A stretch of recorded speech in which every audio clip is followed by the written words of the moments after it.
Hi everyone, менің есімім Думан Ерханат, кәсіби трейдер және инвестор.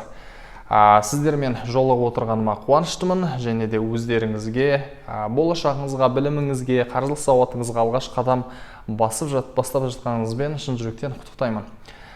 Мен өзім білімді Америка Құрама Штатынан алғамын, соның ішінде Денвер қаласынан білімімді алып, Уолл-стриттің ең мықты фирмаларының бірі S&P Capital'дан трейдинг инвестиция саласын алып, содан бері 5-6 жыл осы салада трейдинг инвестиция саласын жүргізіп келе жатырмын. Дәл қазір TK Trading Академиясының негізін қалаушымын. Бізде дүние жүзінен 15-тен 16 елден 8.000-нан астам студент бар. Қазақ тілінде, ағылшын тілінде біз үйретумен қосымша айналысамыз. Ендеше сізге бір қызықты кеңеспен бүгінгі видеоны бастағым келіп отыр. Бұл барлығымызда жалпы проблема, ақшамыздың қайда кетіп жатқанын біз білмейміз. Дұрыс менеджмент жасай алмайды екенбіз және басқара алмайды екенбіз.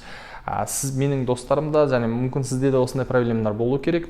Кірістер бар, кез келген айлық немесе қандай бір ақша табамыз, кірісіміз бар, бірақ осы кірістің қайда кетіп жатқанын біз менеджмент басқара алмаймыз және оның қайда кетіп жатқанына есебіміз жоқ. Сіз естідіңіз ба? Элизабеттің 50-30-20 деген теориясы. Бұл кітабында жазып кеткен.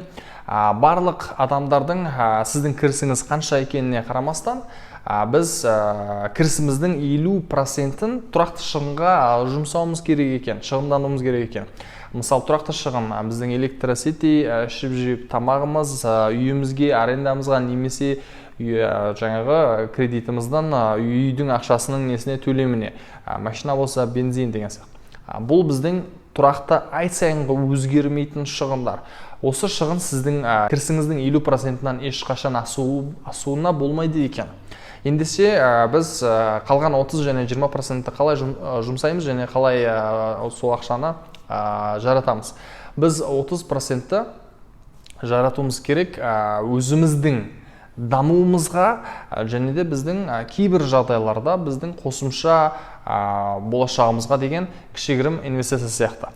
Мысалы, мен 30%-імді мүмкін ресторандарға жұмсауым мүмкін, кейбір жағдайларда достарымызбен немесе сондай бір social networking жақсарту, адамдарға сыйлық беру деген сияқты. Өзіңізді жаңа жимға бару, йогаға бару деген сияқты заттарға сіз қосымша өзіңіздің денсаулығыңыз үшін жұмсауыңызға мүмкін. Соның ішінде ең бастысы education, яғни білім. Өзіңізді дамытуға міндетті түрде 30%-ін бөліп отырмыз. 20%-ін біз қайткен жағдайда да, кез келген жағдайда да сақтауымыз керек екен. Депозитқа болсын, немесе басқа жолдармен. Біз 20%-ді сақтай отырып, біз болашағымызды сақтандыра аламыз және де жаңа пенсияға ақшаларымызды жинап, сол ары қарай өсіп, біздің болашағымызды сақтандырады екен. Статистика бойынша 80-85% дәл осы 20%-ның кірісін сақтап отырған адамдардың болашағында жаңағы financial freedom, яғни ақшалай тәуелсіздігі бар деген статистикалар бар. Әрбір адамда 5% кірісінің ақшасын осы 20 немесе осы 30%-тан 5%-ті сіз алып отырып, алғашқы 3 немесе 6 айыңызға emergency fund, яғни төтенше жағдайлардың фондсын құруыңыз керек болады. Бұл сіз үшін немесе отбасыңыз бар болса, отбасыңыздың тұрақты шығыны 3-6 айға жететін қандай бір жағдай болғанда. Осын жинағанша сіз 5% солай жіберіп отыруыңыз керек. Яғни осындай жағдайлар бізде міндетті түрде болу керек екен. Бұған біз бұл әрбір адамның жасауға тиісті заты, сондықтан оны ұмытпаңыз. Ендеше мен сізге біз жалпы не үйретеміз деген кішкене информация беруге тырысайын. Біз дәл осы ақшаны ары қарай қалай өсіреміз, жалпы қаржылық сауат деген не, тек қана ақша өсіру ма, әлде бізде экономикада болып жатқан барлық жағдайлар қаржылық сауат па да? Инфляция, ақшамыздан қазір қайда кетіп жатқан, машина алуым керек па, пәтер алуым керек па, немесе басқалай ақшамды акцияға салам ба, NFT-ға салам ба, метаға салам ба, қазір не болып жатыр? Әлемде өте көп өзгерістер болып жатыр, күн сайын өзгеруде. Осы заттардың барлығын біз сіздерге үйретуге тырысамыз және де біз трейдинг инвестиция арқылы биржа саласында ақшаны қалай өсіру жолын үйретеді екенбіз. Ең бірінші бізде InvestStep деген курсымыз бар. Бұл жерде 100% қаржылық сауат. Сіздің жаңағы осы ақшаны қалай сақтап өсіруден бастап, экономикада қандай факторлар сізге білуіңіз керек, осының барлығын үйрете отырып сізді біз биржа саласында брокерлік компаниядан қалай шот ашып алғашқы акцияңызды сіз қалай инвестиция жасайсыз және қалай сатып аласыз, қалай трейдингді жасайсыз, бірінші қадамыңызға дейін сізді алып келу курсы. Біздің бұл ең жеңіл курсымыз, бірақ ең көп информациялар кіріскен курстардың бірі деп айтсам қателеспеймін. Invest Step. Екінші курсымыз бізде көп танылған Advanced курсымыз. Advanced курсымыз, яғни тереңдетілген деп айтсақ болады. Бұл тек қана биржа саласында, трейдинг инвестиция саласында толық менің өзімнің барлық 4-5 жыл жинаған, Америкадан жинаған білімімді осы курсқа салып кеттім.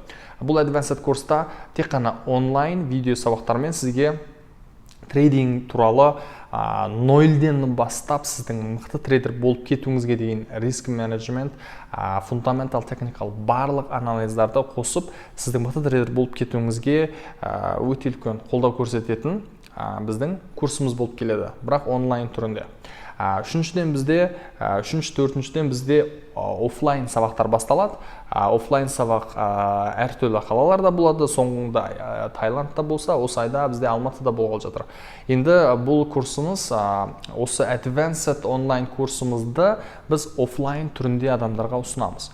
Көбінде жобамен 30 адаммен біз офлайн түрінде 4 күндік интенсив болады. Яғни біз биржа саласына, инвестиция саласын біз нөлден бастап, жаңа брокердан шот ашу, психология, риск менеджмент, техникал, фундаментал барлық анализдардың бүткіл сізге білу керек бүткіл информацияларын біз айтып, 4 күн бойы 4 сағаттан жұмыс жасап, сізге шот ашып кетуге дейін алып келеміз, және де практика ішіне кірген. Бұнымен ерекшеленеді. Ең соңғы 4-ші сабағымыз бұл жерде 500 Traders Club, яғни 500 трейдердар клубы. Бұл бізде 2 айда бір рет қана жүріледі офиста. Дәл қазіргі жағдайда өкінішке орай бізде басталып кетті. Бұл тек қана 10-14 адаммен ғана жүрілетін практика 100%. Қызықтасаңыз, сізге толықтай информация беруге болады. Осының барлығының курстардың сыртында бізге қосымша опционның курсы бар. Опцион деген биржа саласында жалпы тағда бір трейдинг инвестиция жасау түрі. Көбінесе тәжірибелі трейдердерға арналған. Осы курстардың бағасы және сізге беру информациялары бөлек-бөлек болғандықтан сізге осы видеоны жаздым. Сіз өзіңізді қайсы деңгейде екеніңізді осы видеоны көре отырып түсінеді деген ойдамын. Қайсы деңгейде болсаңыз, сол деңгейден бастауға тырысыңыз. Ешқашан асып кетуге болмайды. Дұрыс ретімен бастаңыз. Сіздің өміріңіздің болашағыңыз сіздің қазіргі бір күнде жұмсап жатқан 1-2 сағатыңызға байланысты. Біздің әлем өзгеруде, барлық нәрсе өзгеруде. Ең басты капитал бұл біз болуымыз керек. Қалтамыздағы ақшамызды жоғалып кетсе де біз сол ақшаны қайтадан тауып алатындай болуымыз керек.